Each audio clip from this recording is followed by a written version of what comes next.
Olá, galera!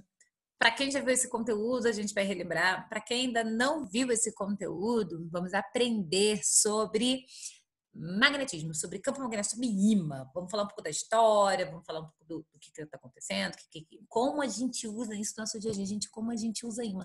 Mas quando descobriram sobre o ímã não era nem... Ele era usado como objeto místico, mágica. E eu adoro falar sobre magnetismo porque, para mim, o eletromagnetismo, e a gente vai chegar lá, o eletromagnetismo, para mim, é a parte completa da eletricidade, a coisa mais bonita que existe na face da Terra. Se a gente, nossa, a gente não tinha chegado a lugar nenhum se não fosse magnetismo. Não, porque o nosso celular, circuito, megafone, não consigo imaginar nada que não tenha um ímã. Tudo tem ímã, ok? Você é orientado magneticamente, gente. Nós somos orientados. Os pássaros migram porque eles têm orientação magnética. A Terra é um imã, é um grande William, alguma coisa. A gente vai falar sobre ele aqui. Querido Will, lá para 1600 ele descobriu que a Terra era um grande imã. Por isso a gente vai sempre dividir um imã como polo norte e polo sul. Mas a gente tem que tomar muito cuidado, porque o polo norte geográfico é o sul magnético. E olha, gente, a natureza ela é incrível. Nós vivemos nessa grande bola que, que é um imã. E é importante a gente entender, né? Como é que funciona tudo isso? Se a gente vive num planeta que é um imã, então tem que entender.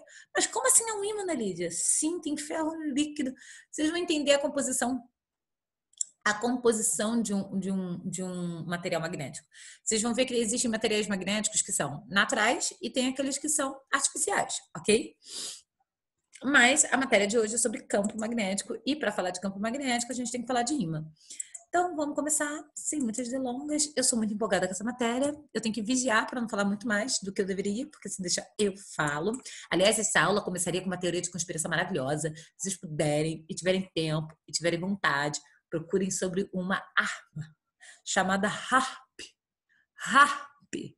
HARPP? Eu posso estar errando. Gente, qual é o futuro da guerra? Hum? Hum? Hum? Tu tá pensando aí, né? É eu realmente querer fazer a guerra com algum país e não mover uma palha.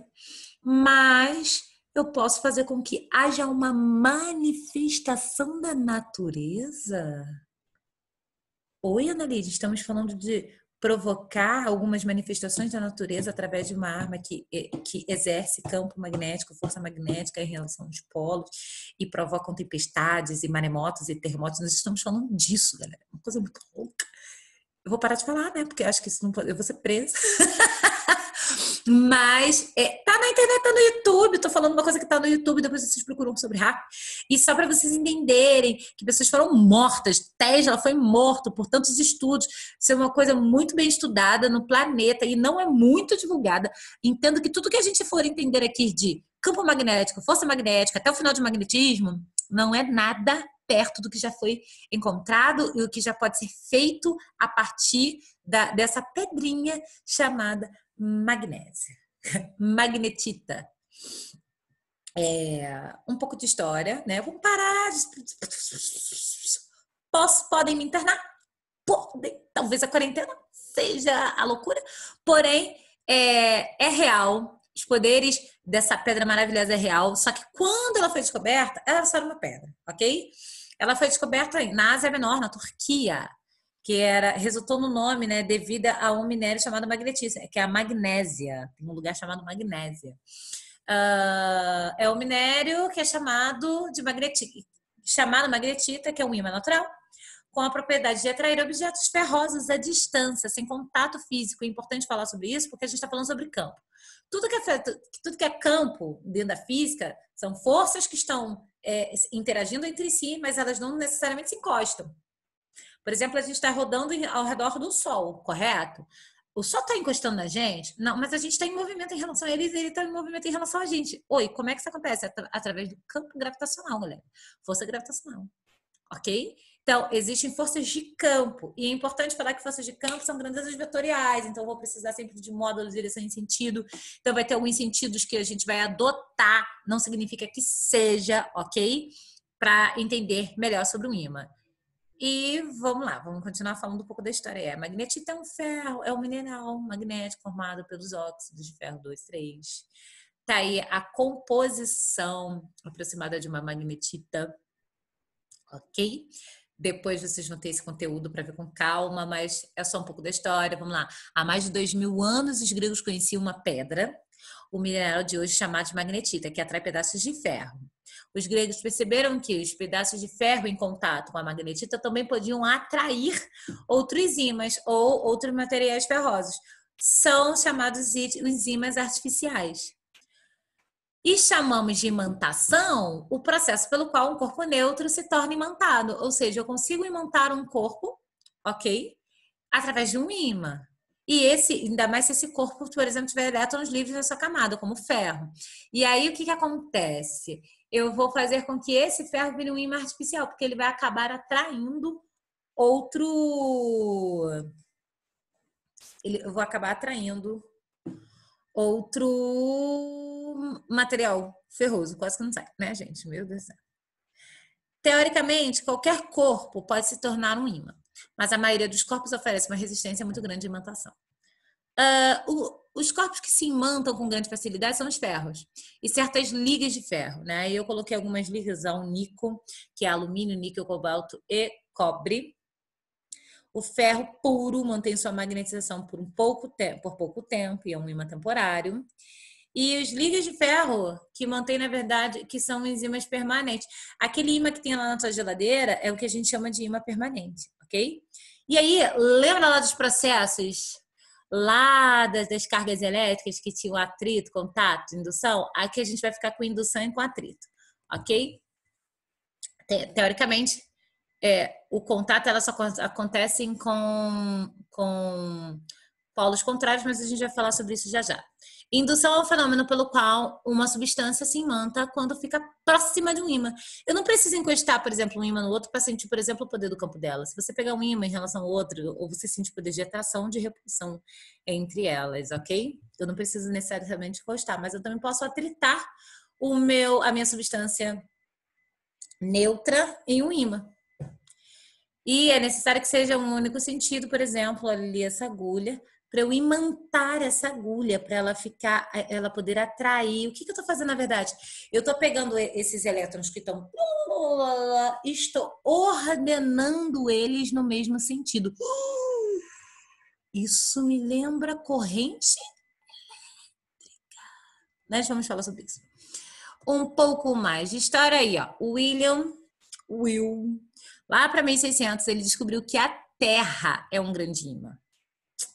Legal, né? Então a gente vive numa bola de ímã, a gente é sim orientado magneticamente. A gente vai chamar sim de polos norte, polo sul, mas tem que tomar cuidado porque o norte magnético não é um norte geográfico, ok? É ao contrário, mas a gente vai entender isso um pouco mais para frente. É a região próxima a um ímã que influencia outros ímãs a determinarem ou determinados materiais. Podemos perceber que o campo magnético, o campo gravitacional e o campo elétrico têm as mesmas características. Embora as cargas elétricas e os polos magnéticos sejam em muitos aspectos semelhantes, existem algumas diferentes. Por exemplo, um ímã ele só ocorre em par. Um ímã ele é dividido sempre em dois polos, norte e sul, ok? E esses polos são inseparáveis. O que acontece? Eu vou pegar esse ímã e vou dividir bem no meio aqui. Então eu vou ter um ímã sul e um ímã norte? Não. Quando eu separo eles, eu formo um outro ímã com o... E para ser ímã, ele tem que ter dois polos, norte e sul, norte e sul. Norte e sul. Olha, falando tudo não. Sul, norte e sul, norte.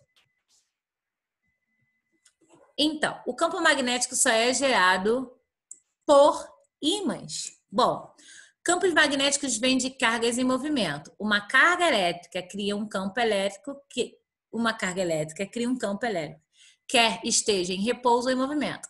Entretanto, o campo magnético só é gerado a partir de cargas elétricas em movimento. Opa, a gente já falou sobre pares ordenados de elétrons aqui. Estas cargas em movimento se encontram nos átomos que constituem o material do ímã. Uma carga em movimento ou uma corrente cria um campo magnético. Eu lembro que lá na aula de corrente elétrica eu falei para vocês que uma das consequências da corrente elétrica, além do campo elétrico criado, ela tem, ela tem o campo magnético, ela cria um campo magnético pelas orientações das cargas, ok?